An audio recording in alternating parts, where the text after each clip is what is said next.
Just as the screen came on, I just heard Bibby start chuckling away to himself in his ear. Good morning, ladies and gentlemen. Welcome to twitch.tv/. Look at him, look at him, look at him, look at him. Welcome to twitch.tv/ice cream uploads. My name is Graham Day, and this chuckling machine is the man that we called Bibby. Morning. What are you laughing at? Why are you laughing at? Oh, okay, never mind then. Let's move on. Welcome, ladies and gentlemen, to twitch.tv/ice cream uploads. My name is Graham Day, which you probably already knew that. And this man is the man that we call Bibby, but you already know that too. And we together are Ice Cream Uploads. And in true Ice Creamy fashion, this is The Scoop, your daily dose of news from the world of video games and beyond. We bring you the biggest, the best, and the breaking stories live on Twitch each and every single weekday at 10 a.m.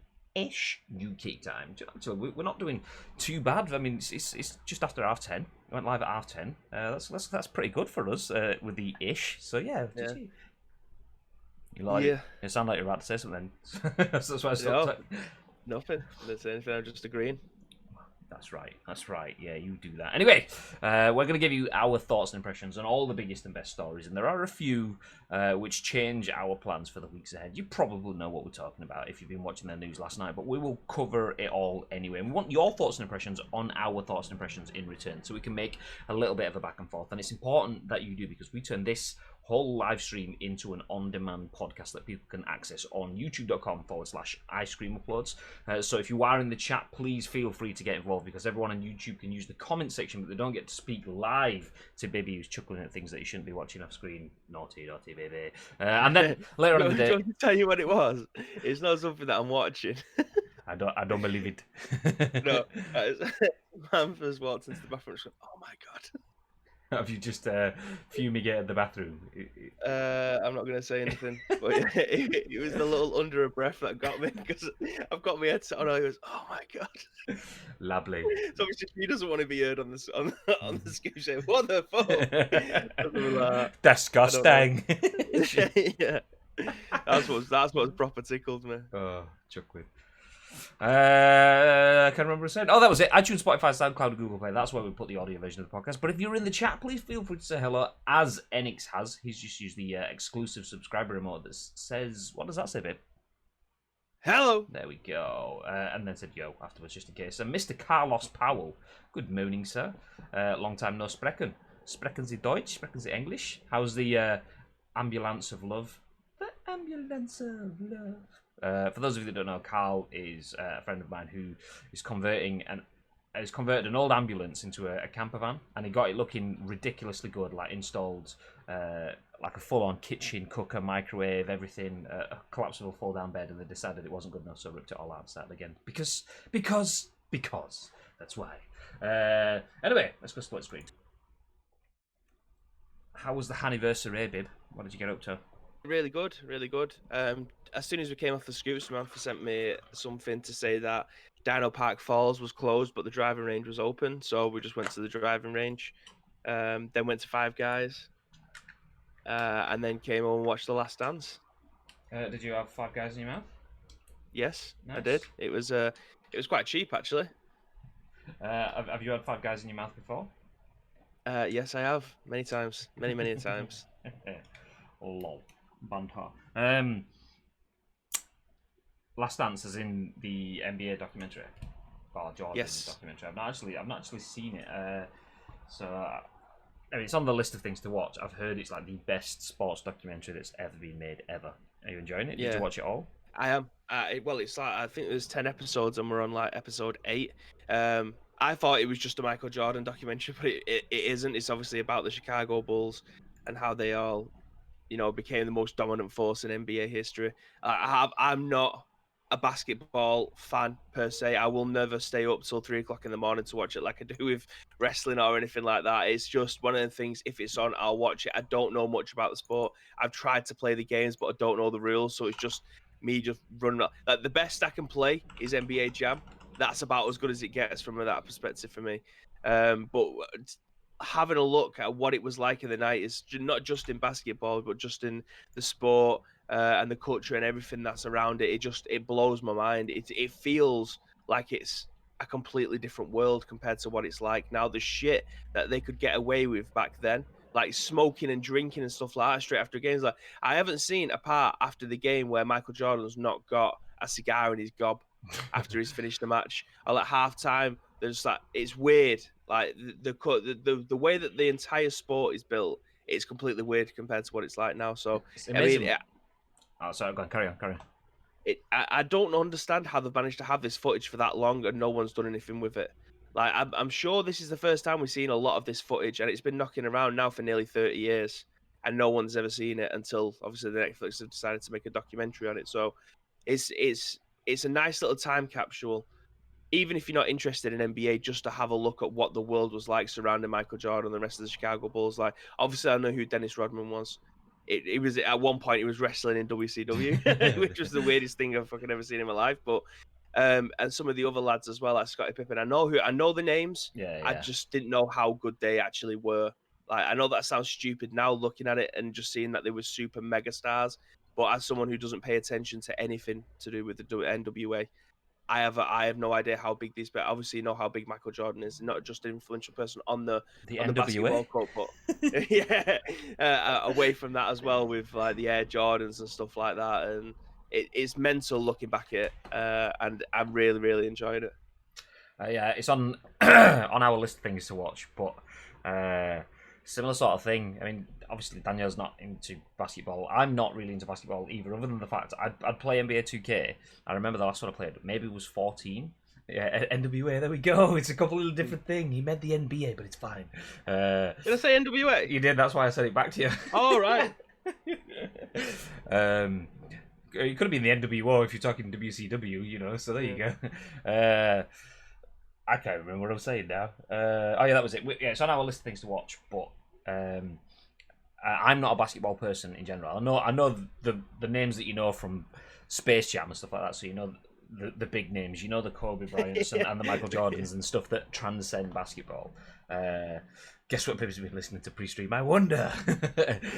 I mean, to be fair, is the crack the film that the NWA film that came out straight out of Compton, fantastic film as well. If you've not seen that one, that's on Netflix as well. But yeah, it's on my list of things to watch. I will get around to it eventually. But I've just watched Gangs of London. Finally got to watch that, and that is probably some of the best TV I've seen in a long time. It's interesting, really good. I mean, it's a bit cheesy, but it's imagine you look at American drama. So you look at Sopranos and the big HBO stuff like that, and you always think, okay, stuff made in the UK is not going to get anywhere near that, because you look at the BBC and it's all cheesy shit and people running into like the streets of London city centre. It's just not the same as people flying around in big ass Chevy Camaros in the middle of New York City. It doesn't have the same impact. But this was really good in terms of they made it gritty, they made it real, they made it relative because it's UK, you can feel it. But it also went bigger. Usually UK stuff is just a bit tiny and a bit insignificant, whereas and you get a couple of fights and stuff. But this had fucking fight scenes for days. It was badass. Like, think of yourself like if you're watching a Jason Statham Transporter film and he gets into a big fucking kung fu sort of like choreographed fight stuff that lasts about 3, 4, 5 minutes. Yeah, badass. Genuinely, it's probably the favorite thing I've watched in the last 12 months because it started. Really? Yeah, it probably started really fast. And then continued at the same pace. Usually you'll get something that goes pow, and then it goes to sleep. So an example I'd give for that is Ray Donovan, Sky Atlantic thingy. This is Sky Atlantic 2 as well, Gangs of London. So Ray Donovan, Sky Atlantic, started off, the first episode was amazing, and then it just kind of went, oh. So I gave up after season 3. I never give up on TV series, but I gave up on Ray Donovan. Sopranos, on the other hand, started off really slowly and grew into something massive, whereas this started off fast and kept at the same pace. So I really enjoyed it. It was an easy watch. It wasn't as deep as Sopranos, but it was good. I enjoyed it. And then last night, on the recommendation of Mark, we went into watching Into the Night, which is a 6-part Netflix series. It's only like 30-40 minutes an episode. That's kind of like some sort of global pandemic-y aeroplane terroristy sort of thing. I don't want to say too much without giving it away, but anyway, watched all of that last night and night before, so yeah, smashed through those. Nice. Well, Dennis Rodman was in the NWO. That's true. That's true. Gangs of London is the best program I ever watched. Every episode is like watching a film. It's mad. Exactly. The first episode is like film length. It's like an hour and 50 minutes or something like that. But yeah, it's good. Spike says, "Yeah, but it's on Sky. Ain't nobody got time for that. Do you not have Sky? How dare you? I mean, we have Sky and we spend an absolute fortune on it and don't really watch it. So that's probably the only thing we paid for on Sky this month. So yeah, great. We've got Sky, but it's like the basic package, like the whatever the £22 a month one thing is. But just so we can record stuff that's on TV that we're never going to watch anyway. Mm-hmm. Yep, unless there's something like a Game of Thrones or Gangs of London that we watched like on demand kind of thing. We don't tend to watch that much Sky, and we pay an absolute fucking shed load for it. So yeah, get Now TV, pay for 1 month, done. Says John. Nah, I already have Disney, Netflix, Amazon. Screw that. Yeah, I've got all those as well, which is probably why I don't want Sky anymore. Yay! Anyway, enough about TV. Let's get into video games, because not only do we have the scoop, we have yesterday's installment of Masters of the League to play through. We decided to take a hiatus because Bibby decided to selfishly go and get married last year. So, you know, celebrating the anniversary of me attending his wedding, he took the day off. So we have Masters of the League today, so let's jump into the news. Quite a big story, you will have seen it last night, no doubt. But let's jump straight in. PlayStation has postponed its PS5 reveal event due to the US process. Platform holder wants to stand back and allow more important voices to be heard. Shogun Ashes get married. What a knob. Who does that? I don't know. No comment. Anyway, moving on. Sony Interactive Entertainment has postponed its PS5 reveal event planned for Thursday, June the 4th, in light of a wave of anti-racism protests across the United States. In a statement published on Monday, the platform holder said it wanted to stand back and allow more important voices to be heard. It said, "Whilst we understand gamers worldwide are excited to see PS5 games, we do not feel that right now is a time for celebration, and for now, we want to stand back and allow more important voices to be heard." Protests have been held in cities across the US this weekend, sparked by the death of African-American George Floyd while in police custody, with many leading to riots. On Sunday, Sony had tweeted a strongly worded message of support for the protests, stating that it believed that being silent about violence and racism black people experience was being complicit. Sony-owned game studio Naughty Dog added in its own message that now is not the time for any of us to be silent. For too long, too many suffered under a systemic problem in America, it added. Now is the time for all to do our part and end anti-black racism and violence. Excuse me 1 second. Naughty Dog said that many of its employees were donating to the national and local black American causes. According to The Last of Us Part 2 designer Neil Druckmann, Sony had matched his donations. Another games publisher, Electronic Arts, delayed a planned NFL 21 reveal on Monday, citing its support for the Black Lives Matter movement. PlayStation's June the 4th event was due to last for more than 1 hour and offer a first look at PS5 games, boss Jim Ryan said on the platform's blog last week. "There are a few things as exciting as the launch of a new console," Ryan said at the time. "While this road to launch has been a bit different, we are still as thrilled as ever to bring you with us on this journey to redefine the future of video games." Sony had been advertising the PS5 event on US television, suggesting that it planned to showcase a significant reveal of its next-gen console plans. Thoughts, Bib? 100% the right move. If anyone who's been in and around the video game world at all in any capacity will know how much time and effort and money would have gone into Sony creating what could have been the first look at the PlayStation 5 on Thursday. To cancel all of those plans show you how much what the world is going through at the moment means more than just video games. It would have cost them millions to put this together, and they have just disregarded that and just said, you know what, there's something bigger that's going on in the world now rather than the PlayStation 5. And a massive props to PlayStation. It's not just PlayStation that are doing this as well. There is multiple different video gaming outlets around the world that have cancelled their plans for this week to let the bigger platform get the eyes on it that it deserves. And it's a massive move, and it's claps all around, because more voices and more platforms that get focused on what's going on in the world at the moment hopefully will change opinions, and that's exactly what we want at this moment in time. we don't want other things taking the shine away from it. And if we've got media outlets that are focusing on one side of things at the moment rather than the right side of things, and the more bigger voices get put behind the Black Lives Matter movement, it's the only way that we can change shit. And Sony putting their hat in the ring is a massive, massive back into everything that's going on at the moment. Yeah, exactly. That's kind of what I tried to encapsulate in my tweet last night, saying that it's a very big decision for Sony to choose to postpone their event. This is their signature centerpiece event, so for them to choose to postpone that is a big decision. But having the awareness that for you it's a massive financial decision, it will have implications. Maybe long term, but definitely short term. The ripples might die out fairly soon if they have the event next week or the week after, whenever it's going to be. But for those, big decision. When your company is based on one product at a time, PS4, PS5, PS6, whatever, and you are just about to announce your next 7 years of business, and then you postpone that is a big decision. That will have huge implications.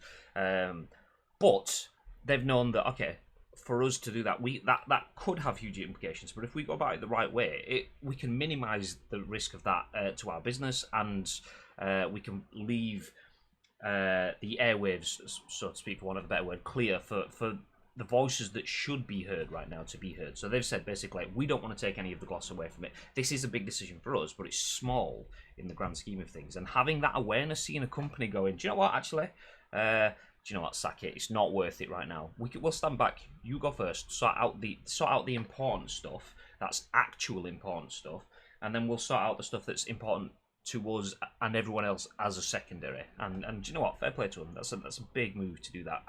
Not many companies, after investing so much, because I didn't even know about that bit. Wait, let me jump back down the article. About the television spots.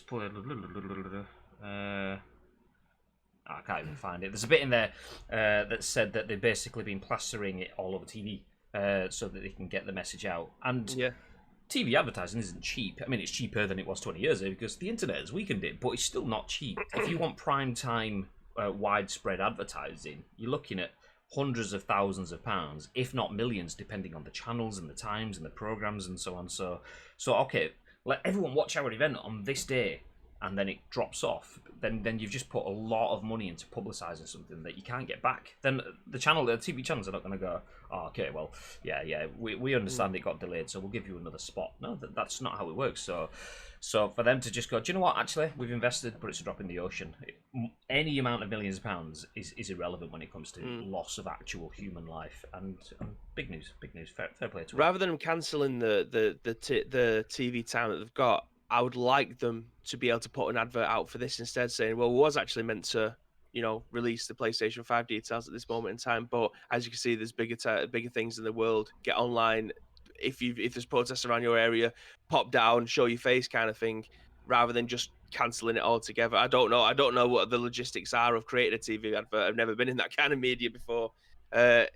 But yeah, if they could just use that platform instead of just disregarding it, or just this is the PlayStation slot. They've got 5 minutes. Just use it to educate, rather than educate them on the PlayStation 5 that'll be coming out. Educate them on something else that's a hell of a lot bigger than video games will ever be. Yeah, absolutely.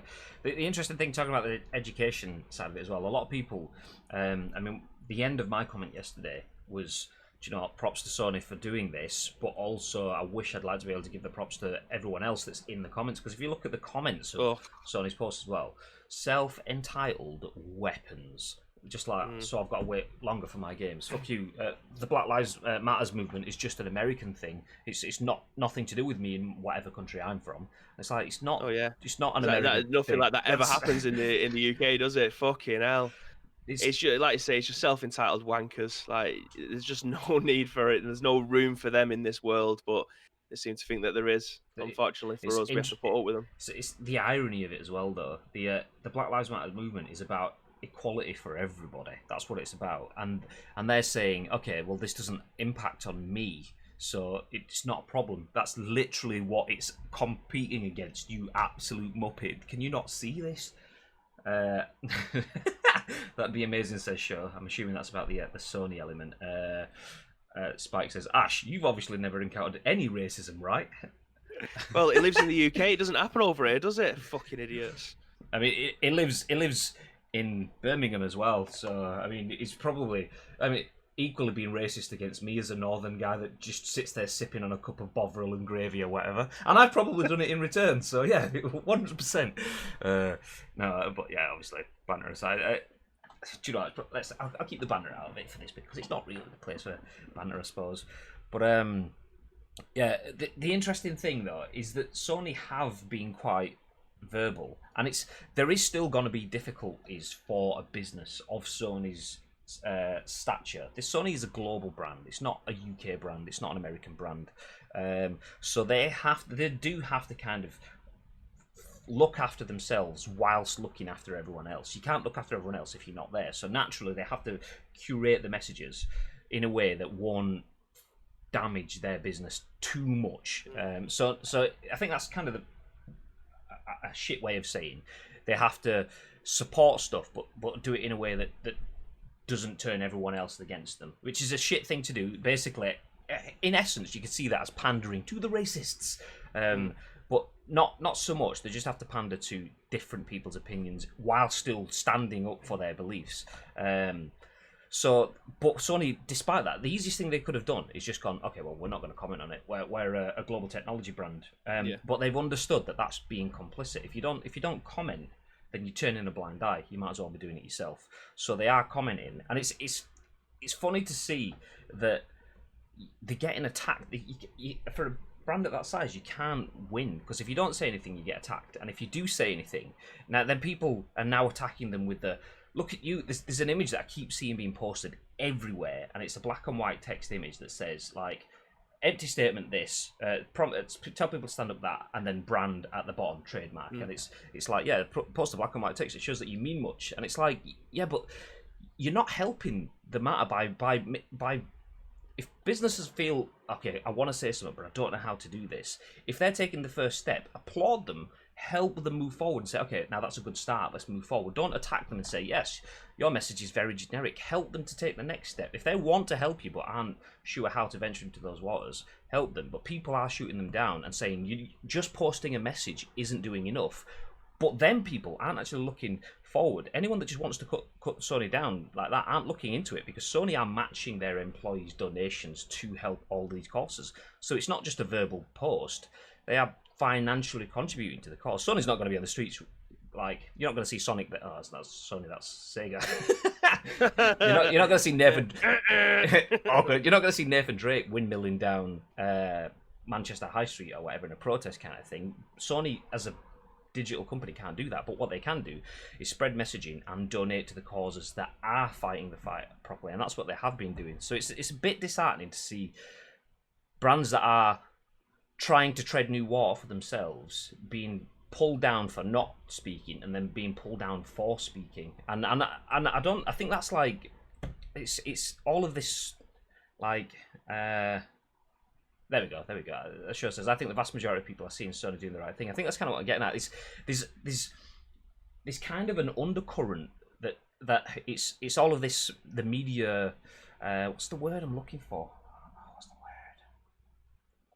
Conspiracy theory. That's it. There's all sorts of conspiracy theories about like whether there are plants that are trying to upset the movement by making it look bad, like smear campaign, make the movement be hated by everyone else. And I genuinely, like, when looking at the amount of posts and stuff that's going out like that this week, I'm genuinely thinking, is it a conspiracy theory, or are people actually trying to derail the Black Lives Matter movement by making it look shit, by attacking the people that are supporting it, essentially to get them to stop being verbal? It's so deep, it's bizarre. The black people I know in the industry have taken a lot of heat from, taken a lot of heart from this move. Yeah, and that's the thing. Is that going to stop anything? That post? No, it's not going to stop it at all. I mean, we've had peaceful protests, we've had violent protests for years, and that's not stopped it. One post isn't going to stop it, but we didn't have that post this time last year. Nobody was getting involved and making it a central talking point, and that's all part of the process. So it's definitely a huge step forward. Agreed. My favourite story of a racist getting humiliated is when someone in the street in Cardiff said to a lady in a burqa speaking to a child, "If you want to speak That filthy language, go back to your own country. She just looked at her dead in the eye and said, we're speaking Welsh. I am Welsh. Get the fuck out of here. Yeah, I've got no time for shit like that. Absolutely well done. Well done, love. Well done. Actually, let me see what the next story is. Sorry, I just keep on smiling because when I've got the camera on, so Samantha just crawls on the floor behind me to go to a job. So she's on her hands and knees behind me, and looking through the clothes pile. Samantha, give us a wave. Samantha, give us a wave. Samantha, give us a wave. People are asking you for you to wave. Does anyone see the hand?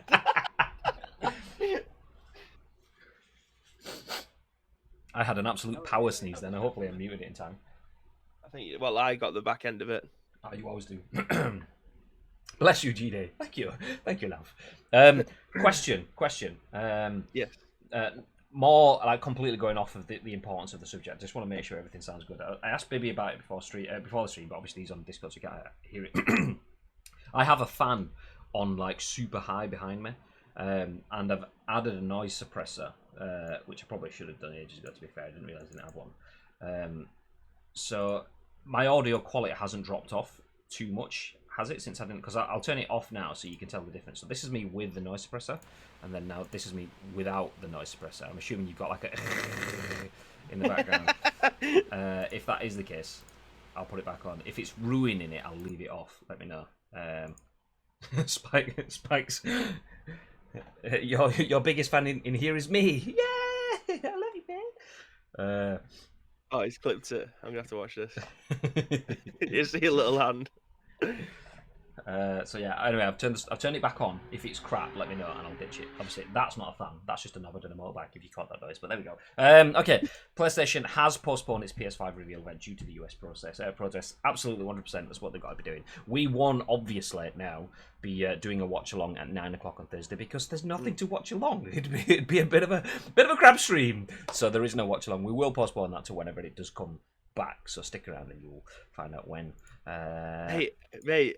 I'm not being funny, right? How long have you been in Manchester for now? 10 years? When you talk and you say certain words, there is definitely a mank twang to the end of your words. It's like I've started to notice it in like the last week or so. The worst thing is... like, one of our own! The worst thing is, Jordan said this, it's not Mank, it's still funny. It is as well, because I remember the last time Carlos Powell in the chat, the last time he came to my house, I remember I was talking to him. He was parked about the front of my house. And I was talking to him, and he was like, "You sound like a mank." I was like, ah. And then I was playing online. So Jim Butters, who was in the chat yesterday, I was playing COD with him, his brother Martin, and my mate Nathan. Them two are from Huddersfield, James and Martin, and Nathan's from Salford. And Nathan was like, "Wow, you are a Yorkshireman." I was like, "What do you mean?" He's like, "When you start speaking to like other Yorkshiremen, you get like assimilated back into the fold." So yeah, he pulls him back in slowly, but yeah, there is definitely a few twinges. I'm like, "Oh my god, he's one of us! One of us! One of us! One of us!" Anyway. Let's jump into next bit of news, shall we? Right, good article this one. There's proper words and everything. It's right good. Tin. Next bit of news. Sticking with Sony. Is that? I saw that and I thought my screen had broken. I was like, what the fuck is this? But this is actually the header image from The Verge. And the article written by Andrew Webster says, The Last of Us Part 2 isn't just Naughty Dog's most ambitious game, it's the most accessible too. So we don't have the PS5 conference, but we always get bits of news anyway, so we have a little bit of Sony content to jump through. And this tagline says, a look at how the studio is trying to expand the audience for the PS4 game. When Naughty Dog was developing Uncharted 4: A Thief's End, the studio had what lead gameplay designer Amelia Schatz described as a very simple plan for accessibility features inspired by one player in particular. Prior to starting work on the game, the studio received a letter from a player who managed to get near the end of Uncharted 2, but got stuck at a point where they had to rapidly press a button during a QuickTime event. They were able to play all the way to that point, and then they were blocked from finishing the game, Schatz explains. This experience got the studio thinking much more about accessibility, though things admittedly started slow. In Uncharted 4, our accessibility options were actually pretty sparse, says Schatz, but we got a lot of community praise for it and felt like we had a huge success with a very small amount of things that we did. The studio decided to take things a step further with its next game. The Last of Us Part 2 is arguably the most ambitious title to come out of Naughty Dog. It takes place in a massive post-apocalyptic world, including a staggeringly detailed rendition of Seattle, with much more involved stealth-based combat and elaborate cutscenes. It's the kind of huge and detailed game you'd expect from the studio's swan song on the PlayStation 4, but one of the most impressive things about the game is how large and how varied its accessibility options are. Ironically, accessibility is a word that I have trouble accessing. Clearly, that's twice I've fucked it up so far. You can now navigate the world largely by sound or zoom in on the screen as if you were using a smartphone. There's an astonishing array of things to choose from. According to Schatz, while the accessibility options in the game are varied, they all point towards the same goal, keeping players from hitting those sticking points, whether it's a difficult QTE, that's a quick time event, or something else entirely. Accessibility for us is about removing barriers that are keeping players from completing a game, she says. It's not about dumbing down a game or making a game easy. What do our players need in order to play the game in parity with everyone else? It's actually a big old article there. Do you know what, let's jump down a little, see if I can. There we go. Start. Hello, Chucky. Hey, just seen Spike's comment. Shats, giggles. I genuinely, when I said it, I kind of thought that in my head as well. So GG Spike, nice to know that we're on the same Yorkshire / alright mate wavelength. So yes, I honestly didn't know Graham wasn't a mag. I'm from Huddersfield, lad. Dave says, no, it's okay. I can only just hear a washy sound and I'm using my headphones. Great game to say. Get Graham to say, water? It sounds worse than me and I'm a full Salford head. It's water, mate. Water, mate. Water. Right out of water. Graham could be worse, mate. I sound Welsh with a Bristolian twang. At this point, I need to move under that's a hell of an accent. Okay, I don't want to skip past this too much, but it's just a very detailed article. I can lay it down for you, so you don't have to read the rest of it. In the words of Rage Against the Machine in a D-Generation X style, break it down. So I've read. I tend to vet the articles before I put them up, so I've kind of got an understanding as to what it is that they've done. So they've put things like high contrast mode in there for you. So if you are colorblind or you can't necessarily see the definition in colors, they'll paint them high contrast colors so that you're easily be able to make them out.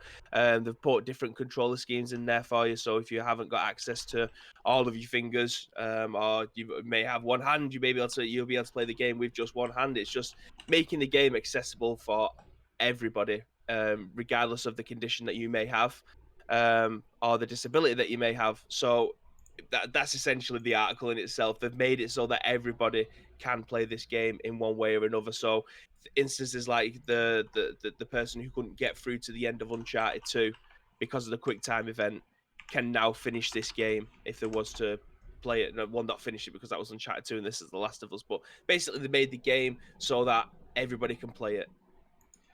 See, I love shit like this. It's so simple, but so easy to forget because we all see the world with a level of ethnocentricity. So our beliefs, our sights, our capabilities, our everything that leads to us seeing the world. And ethnocentricity doesn't mean that you don't consider other people's abilities or theory of mind. It just means that you only see what you're aware of. And it's so easy to like that quick time bit. How shit must that be to get all the way through a game and realise that you just don't have the physical dexterity or the speed of movement to bash a button fast enough to continue playing the game. You've done all the cool stuff, you did all the stories evolved, and just going tap tap tap tap tap tap tap tap is beyond your abilities, so you can't continue the game. You have to either get someone else to do it, and if no one else can do it, then you just don't play on anymore. And it's sorry, go on. I'm gonna say it's shit to see that I'd never even consider that sort of stuff. but yeah. Anyway, go on. What were you going to say then? What were you going to jump in? Well, one of the best things about this article is quite close towards the bottom actually, and this is just to show you how simple of an idea it is, but it'll make a massive difference to everybody else. So this is the third paragraph on the bottom. It says some of the features that are also more than about simply making it possible for most people to play the game. The team also wanted to experience it as enjoyable as possible. For some players with low vision, for instance, having to stay close to their TVs just to read the text can be uncomfortable. A feature like the touchpad enabled magnification is designed to help alleviate some of this strain. We think a lot in accessibility. I just said that I'm having the same problem as you. We think a lot in accessibility for making the games playable, Gallant says, but there's a lot to be said for comfort as well. Being able to make the text to make the text bigger by using the touchpad on the control is another reason why keeping little small things like that may not get used in most games, but for instances where people may not be able to read properly or make the text is too small, just be able to. I imagine it's like the pinch, on your mobile where you want to see a picture a little bit more close, or you want to make the text bigger. You just pinch and zoom. I imagine it's going to be like that, so it makes the text a little bit bigger. How simple is that? But it just makes the experience a hell of a lot better for everybody else. Yeah, It's mad. I'm completely on board for that, which ties into what Shogun has just said in the chat. It's things like this why I love special effect and what they do. It's amazing. It's genuinely amazing to see what special effects we've been doing for a long time as well. I remember working at EGX 2013 at Earl's Court, the last one there, and that was the first time I'd seen special effect in person. And they were basically demonstrating their technology, their controllers, and what they're doing it for. Because it's like we're a special effect, we're a charity that wants to raise money for people to play games that have got disabilities. It's like, oh great, so you just another charity that's just raising money for people that have some sort of ailment, illness, disability, whatever. Okay, there's plenty of those. I'm not saying that this is me building a narrative, by the way. I'm not saying that I believe that. But what separates special effect from any other disability or illness charity? There's plenty of them to go around. But seeing what they do in person is incredible. There was the bit that kind of resonated with me. Not that I'm particularly close to them anymore, but I had exposure to cerebral palsy early on in life. One of my distant relatives, a second or third cousin, had cerebral palsy, and it was something that kind of struck me from an early age in terms of, okay, other people can't always do everything that I can. So I kind of been aware of that to a point at an early age, but I was never fully aware that impacted on their life. I know it's obvious, but it never really, putting the two together. Yes, he has struggled speaking. Yes, he has he struggles moving, and things like that. Never did I twig, oh yes, he has trouble playing video games. Something so inconsequential, but something that's also hugely important at the same time.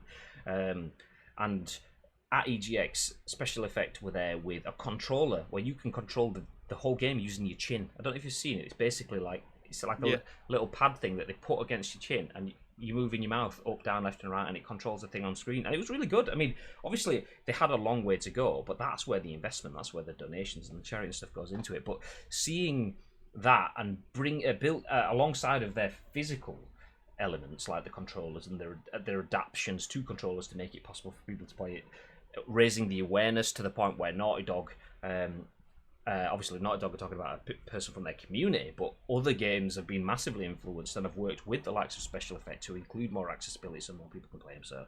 So yeah, it's amazing to see this. But let me throw back quite a bit. Did anyone else ever see this? I actually had one back in the days of, I think it was PS1. It might have been PS2. Did anyone else ever see this? PlayStation's one-handed controller. It was basically everything you can do on a controller. It was made more like a TV remote or a presentation remote. So you've got in the middle, you've got up, down, left, right. You don't have dual sticks, so obviously it must have been PS1 sort of time.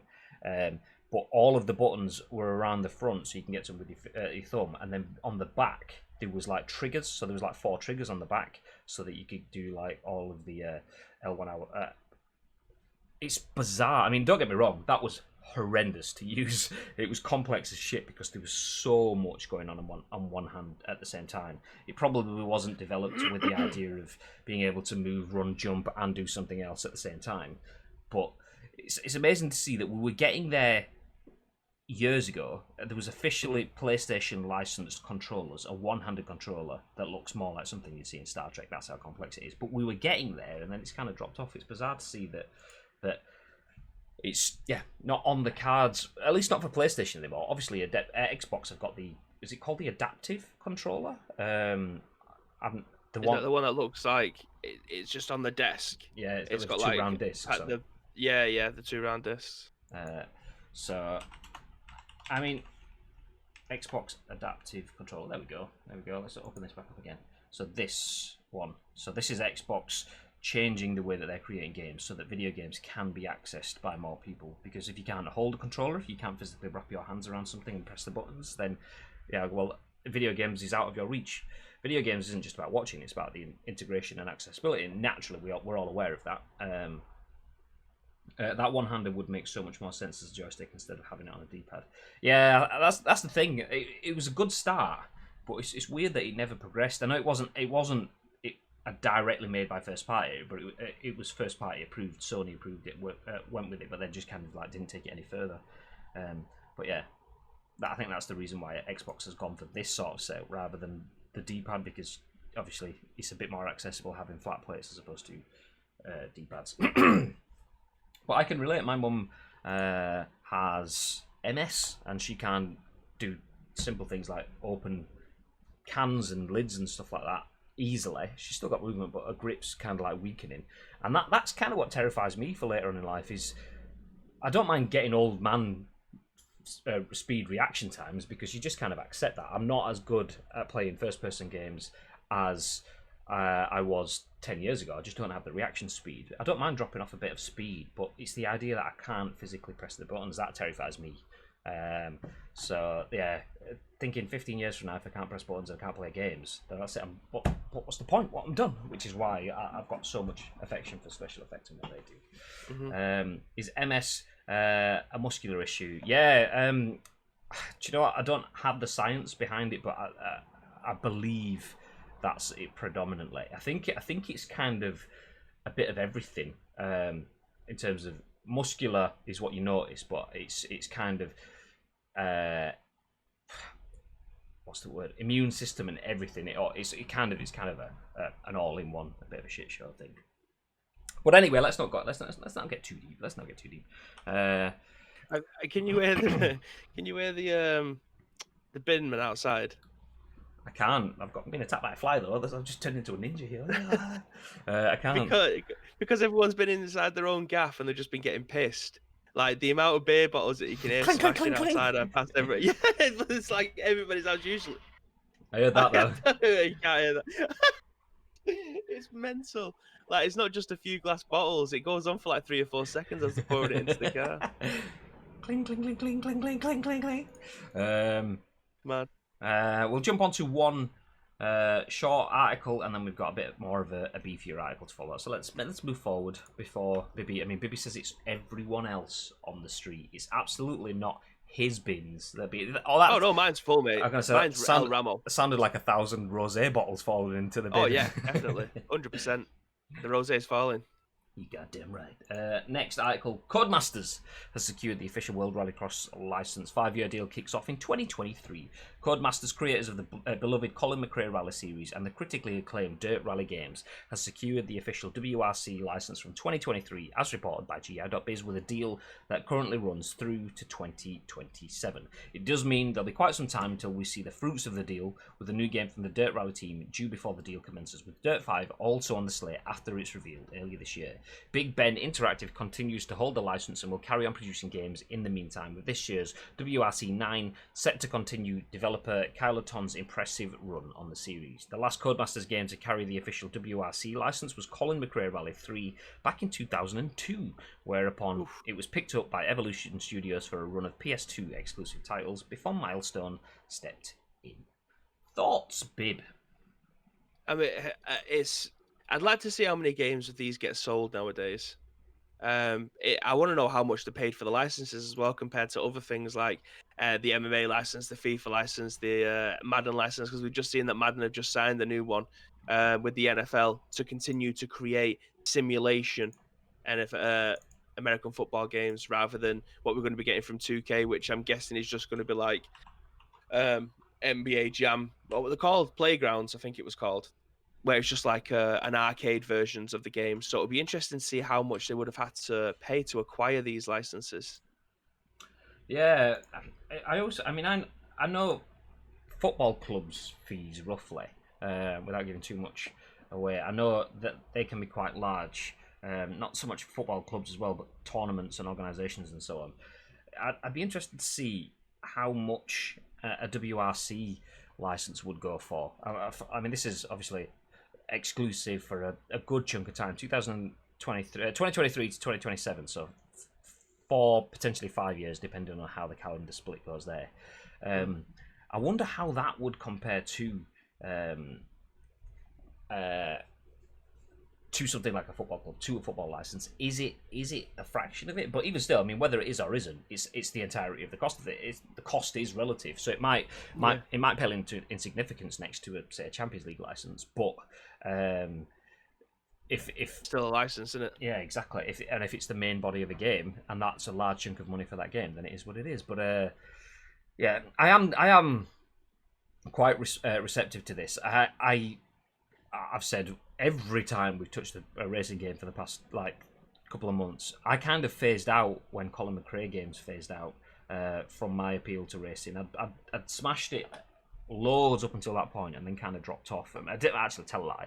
Did a bit of Need for Speed Underground 2 as well, a bit of Midnight Club and things like that. As Carl, if he's in the chat, we smashed Midnight Club and the Need for Speed games for many years until at that point I started to drop off. So I have when it comes to racing games, I have quite a bit of an affection for the Colin McRae brand, not as well as obviously the driver, but the Colin McRae video games brand. So seeing Codemasters, who because of all of that stuff to me are like the pinnacle of racing video games manufacturers, seeing them get the WRC license, that's good for me. That's good for me. I like that. This is positive news for me. Well, it'll keep the people who are massively invested into the WRC happy as well. It's like obviously I've been playing the golf club for the longest time, and now it's officially been licensed by the PGA. It was last year, but now we're actually getting PGA golfers into the game this year. I think there's only 14 of them, but we're getting more courses. I think there's 14 or 15 actual real life courses that people haven't generated. It's just going to be like photorealistic courses. It just keeps that immersion into the game. So yeah, it'll keep the WRC community happy anyway that the license has been renewed. Yeah. I also noticed that the gameplay trailer for Colin, what was it? WRC 9 had Nakon as a sponsor. So maybe we'll bring the Nakon Invitationals back. Who knows? Yeah. David says it's immuno and neurological. Yeah, I thought so. Legendary, says Carl. Yeah, you got damn right. I'm assuming that was in reference to the Vidya games. Cheers, Dave. I'll read up. Do you think the potential for esports comps is the reasoning to pick it up rather than a game sales perspective? Good question. I'd probably say no, if I'm being honest. I think if esports is the driver, I think you'd take that for something that is more widely accessible anyway. WRC is niche compared to the likes of football, compared to the likes of any major sports. I'd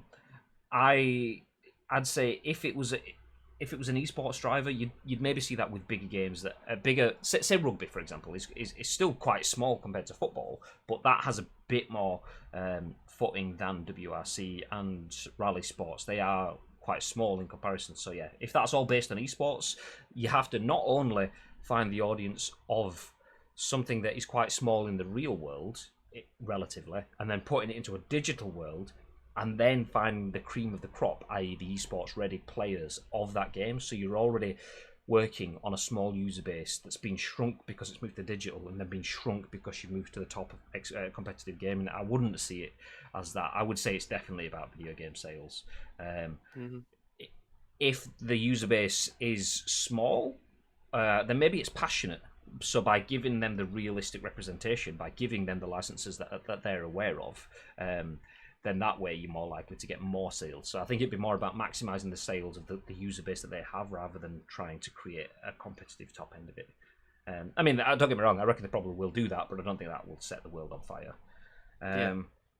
Jordan says, not really. WRC would be very similar to speedrunning, all based on timing, etc. There's no direct competition. It would be boring to watch. Yeah, I think that's a good point. You're not. If they were all on the same track or something like that, like Formula One, then yeah, that's a good point too. It's kind of like taking in turns. It's the Olympics. They're all ghosts, aren't they? Yeah, exactly. So like someone does the skeleton bob in the Olympics, and you have to wait for the next person to go down. But that's real. That's human people. That's years and years of practice and so on. Not an annual or a biannual video game. So yeah, it's not necessarily. It doesn't fit into that esports mechanic of loud action, team sport, and direct competition. So yeah, I agree with Jordan. Good point there. Even Gran Turismo killed itself with a prologue game. I can't. Which prologue? Was it? There's three had a prologue. Was it called A-Spec? Gran Turismo 3 A-Spec? I can't remember. I know there was. I'm pretty sure there was one just called Prologue. Gran Turismo Prologue. I think Gran Turismo 5. They might have done. Gran Turismo 5 Prologue is a racing game from 2007. Gran Turismo 4 Prologue. So yeah. GTA 3 A-Spec was the best in the series.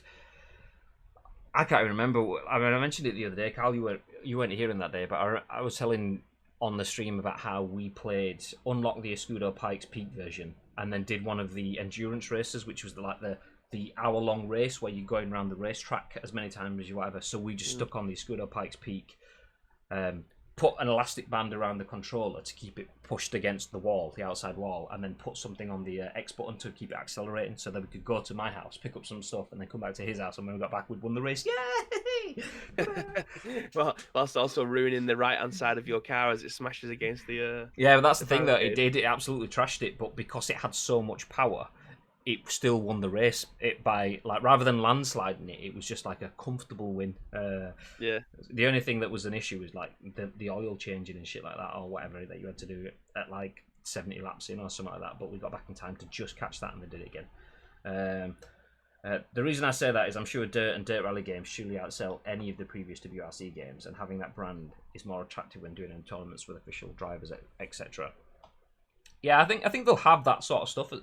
But I think rather than being esports focused, it'll be a marketing focus. I think the esports itself, rather than being a community factor to create the best competition, I think the esports will be used to sell the game rather than the game selling their esport, if you know what I mean. There's a subtle difference there. I think that's probably where it'll go. If it was Dirt 5 where everyone was on the same track, there's a different differential of skill live on the screen. Yeah, exactly. You've got something that you can see. If you drop into... The thing with esports is much more than IRL sports, you need to have visible competition on screen more than IRL sports. Just because it's more... The audience are more drop in. Okay, this is good. I like this. I'm going to stick with this. Or this, I'm not bothered. I'm going to drop out and watch something else that's being competed right now. So yeah, that's the issue. Is the I want it right here, right now factor. And if it's not, if it doesn't have that to an extent in esports, then yeah, you've got to be lucky as hell to get a list of ingredients that works in that sort of format. GTA 3 A-Spec was the best in the series, I show. Yeah, 4-ish. It was the one on PS2. GTA, I agree. GT3 A-Spec was the best. That's the one that I invested more time in than any other Gran Turismo. To be fair, I really, really wanted to play Gran Turismo Sport just to see if it'd bring and spark that enjoyment that I had from A-Spec. I just love doing the little licenses and then getting to be able to get a new car and go into different races. That was the ultimate racing game. Obviously, you had Need for Speed Underground and Underground 2 where you could do all the street racing and stuff, but an actual pure simulation, GT3 was for me the best. I was more about. By that point, I dropped out of simulation and dropped into arcade, where at that point Carl was becoming an engineer and started ripping cars about. So he was looking at like gear ratios and stuff like that, and I was like, I don't know what this. Yes, final bit of news then. Let's jump ahead to the last bit of news before we jump into our Masters of the League stream straight after this one. This is something that we did show or tease yesterday on stream. Jordan gave us the article over the weekend. And it's actually quite good that we've got this in now, because the lead story of the day is that PlayStation have cancelled their event that's due to be happening. Well, it was due to be happening at 9 p.m. Thursday evening BST time. And then yesterday we mentioned that Sega are potentially coming back to the world of consoles. I'll bring this article on screen for you now. Written by Max Moeller, Maximol on Twitter, for CCN.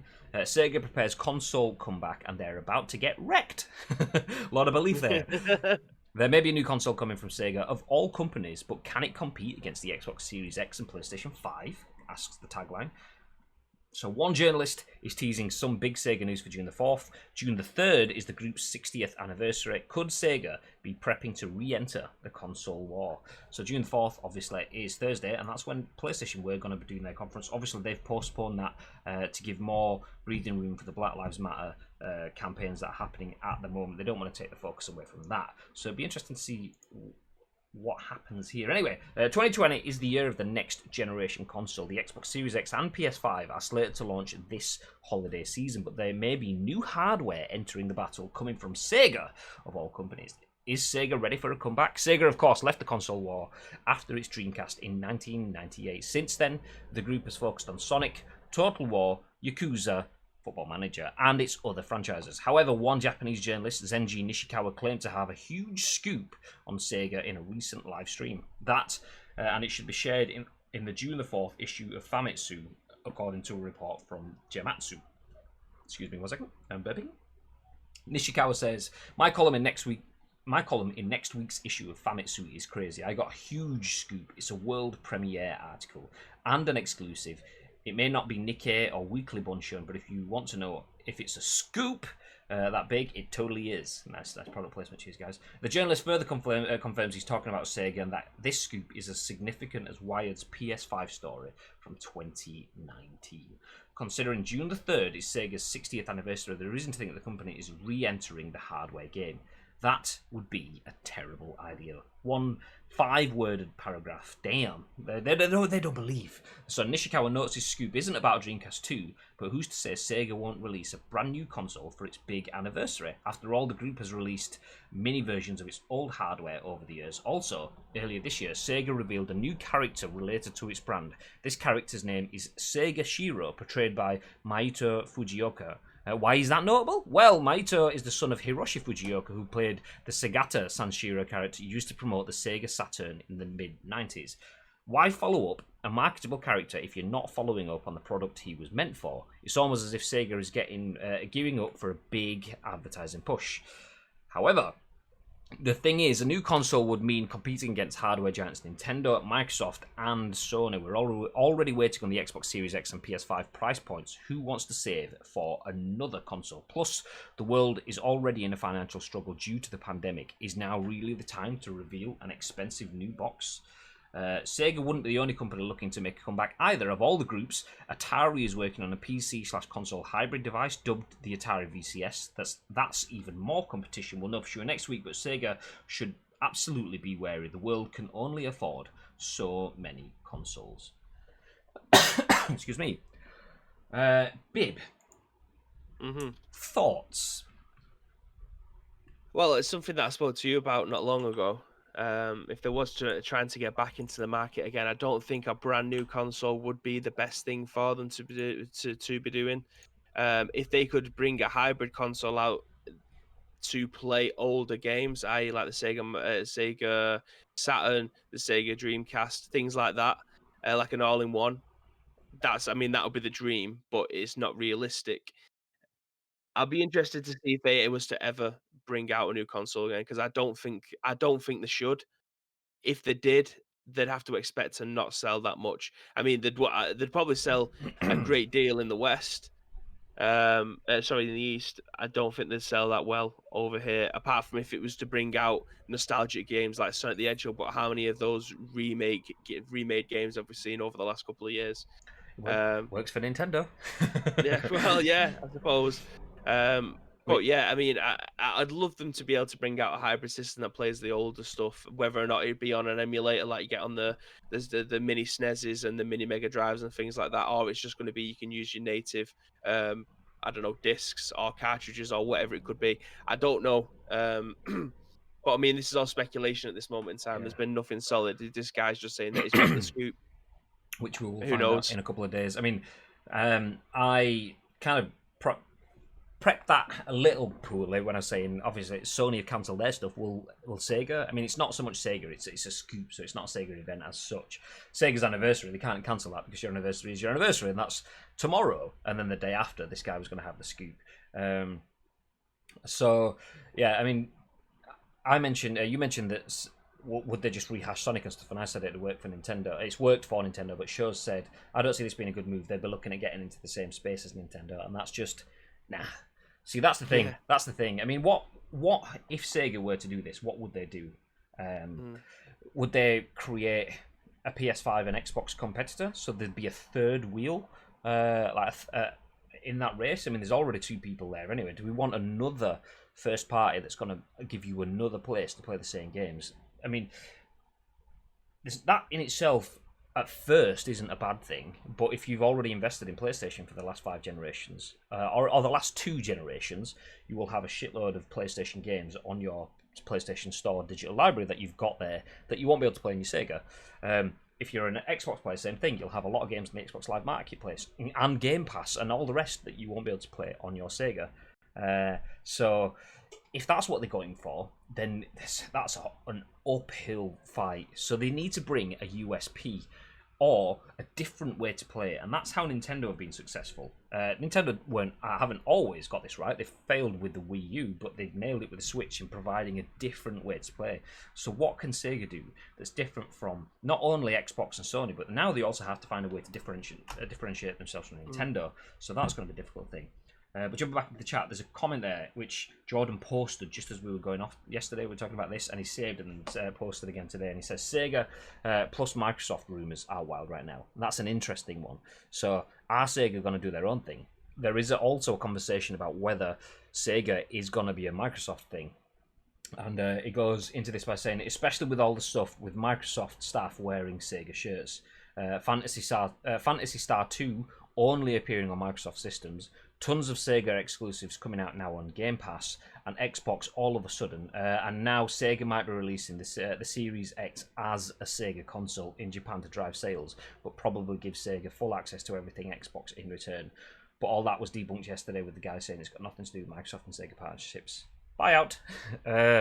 So yeah, I mean that's kind of changed a little bit since yesterday. Obviously, that last bit that I added on, there was conversations last week that was saying Xbox doesn't sell very well in the East. PlayStation is the brand that they all kind of, okay, this is our local brand. We will get behind this. We will buy the PlayStation, and the Xbox sells, but not anywhere near as good. So the conversations were talking about the Microsoft wearing Sega shirts. There's been quite a few videos where Microsoft staff are wearing Sega shirts. It's literally that. Microsoft are delivering a brand video about Microsoft games, about Microsoft content, wearing Sega shirts. Is that just their gamers and that's what they had on, or is that a specific message? Is that a teaser of what's about to come? So people reading possibly between the lines or adding 2 + 2 and getting 5. We don't really know, but the idea was that, okay, what if the Xbox Series X becomes the Xbox Series X Sega Edition, or the Sega Series X, or whatever, in Japan? I mean, we see it already in other markets. You've got Vauxhall in the UK. I drive a Vauxhall Astra, but if I was in Europe, I'd be driving an Opel Astra. It's different. It's the same thing but different. Same but different. Same thing but different. Yeah, exactly. So is that what it is? Obviously, that the guys come out and debunk that yesterday, saying it's nothing to do with the Microsoft and Sega partnership, which is a bit shit because why'd you wait until now? God damn it. Yakuza coming to Xbox is the weirdest thing. Money. Yakuza coming to Xbox. Maybe that's just it. Maybe that's just Xbox buying Yakuza as a way to get more market share. It's a logical step to get into that market. Yakuza, a game that's heavily based on the East storylines and sort of things. So okay, well, we'll use that as a blunt force way of boom. Look, we're in the East with Eastern titles. Yes, buy the console now. It could literally just be that blunt force and simple. Mate, who'd have thought that Tomb Raider and Crash Bandicoot would be going to the Xbox? Do you know what I mean? Well, yeah, exclusively as well for the Tomb Raider for a while, and that's it though. It's big money decisions to increase market share, loss leaders and all that. So the Saturn was the last official console from Sega, but they had gotten into the prototype production of the console that would follow called the Jupiter, and one made it into the public realm. The Saturn wasn't the last console, was it? I thought the Dreamcast was. Yeah, I think the Dreamcast was after the Saturn, wasn't it? I think that. Yeah, I'm sure the Saturn was like early mid-90s. I think. Yeah, Dreamcast.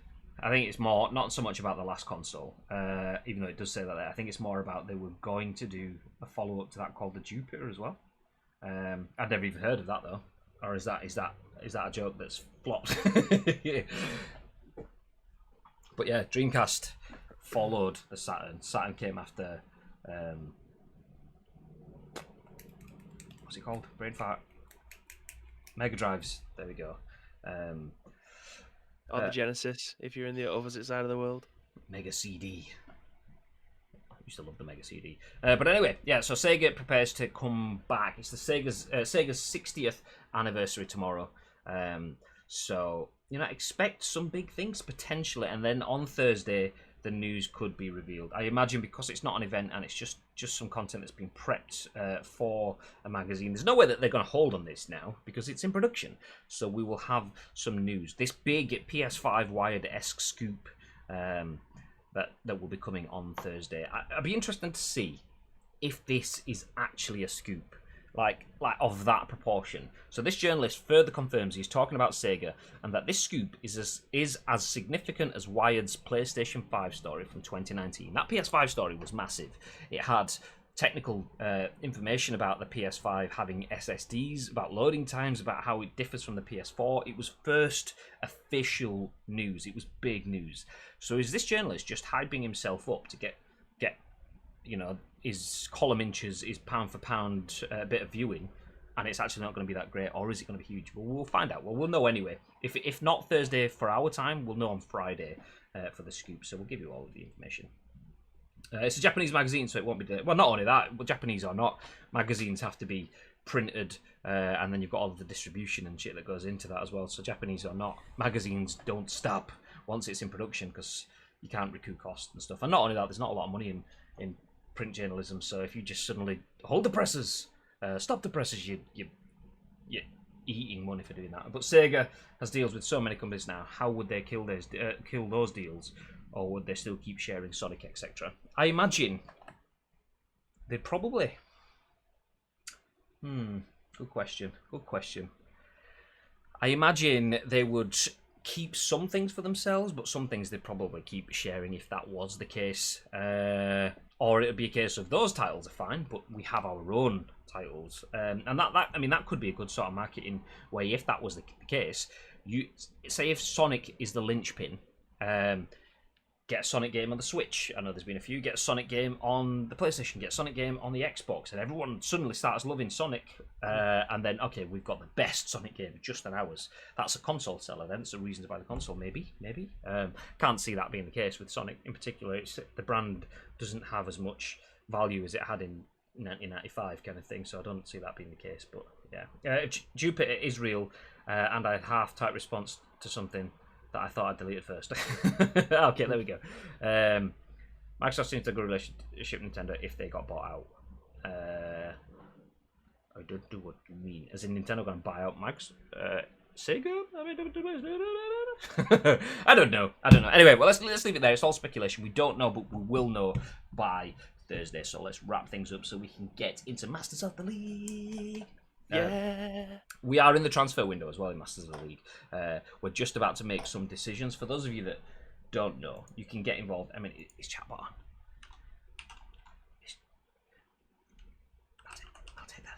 frantically type chat box. If Microsoft bought Sega in terms of IPs. Okay. Did you see I streamed Modded Master League on PC yesterday? Yes, I did. I watched it in bed last night. I didn't see this. Ooh. I did. Give me some I more watched details. the first 25 minutes of it before I fell asleep. Not because you were boring, but because I was knackered. Give me some details, babe. What was Spike's Master League about? Share. So he started with Bristol City. He was in two minds as to who to start with, but the man went for obviously Bristol City. I don't believe that Spike was ever in two minds. That was just him creating suspense for the chat. The way chat bottle's open. Okay. Jesus Christ. Someone just slammed the door downstairs, and I think it's just come off its hinges.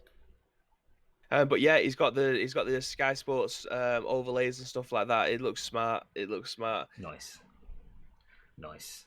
Well, we're going to jump into ours anyway. A couple of things on that. So obviously, we did mention yesterday Bilal Zafar, aka Zafar Cakes. He streamed last night at 9:30. So obviously we were involved in that. And give that a bit of a look in. It's nice to see so much Master League stuff going on at the moment, because it's obviously second fiddle. More people want to watch my club stuff, and there's a lot of that out there, but it's nice to see a little bit of a resurgence of Master League stuff. So check out Masters of the League. That will be following this show. Zafar Cakes, obviously he does same days as us, but later on in the evenings, Monday, Wednesday, Friday. Although today is obviously a Tuesday because we did Mondays today, but forget that. And now check out Big Zombie Monkey as well. He's doing his own content. Yeah, one game was a 5-4 loss to Blackburn in the FA Cup, and it was the craziest game ever. See, you're missing out on this kind of stuff. Get involved. But let's wrap things up today so we can get into our content. We are going to drop off now. We will be back at 10 a.m. tomorrow, ish, for the next episode of The Scoop. But as I say, do feel free to stick around in the channel. We will go offline, so it will say we've gone, but we will be back on. We just have to set up green screens, the mics, the cameras, the parsec exchange between me and Bib, so we can get it all in place. So it does take 10 minutes or whatever, but we will be back. Feel free to hang around, and then you get involved for the rest of the Masters of the League show. But before we do start setting up Masters of the League and coming back for tomorrow, more Scoopalicious content, is there anything you would like to add, Mr. Bib? Yes, I do. If you do see any video game news knocking around the social media platform of your choice, then do feel free to tag in your boys over on Twitter, which is at Ice Cream Uploads, at We've Got Webinio, and at Graham_Day. We'll take your thoughts and impressions on the matter and add our thoughts and impressions on the matter, which will be at what time tomorrow, Mr. Graham Day? 10 a.m. Ish. 10 a.m.-ish. So yes, 10 a.m.-ish tomorrow morning, but in about, 10 minutes-ish, right here on twitch.tv/Ashcream Uploads. We're back with Master League. Have yourselves a lovely day. And Bibby, what do they have to do? Stay frosty.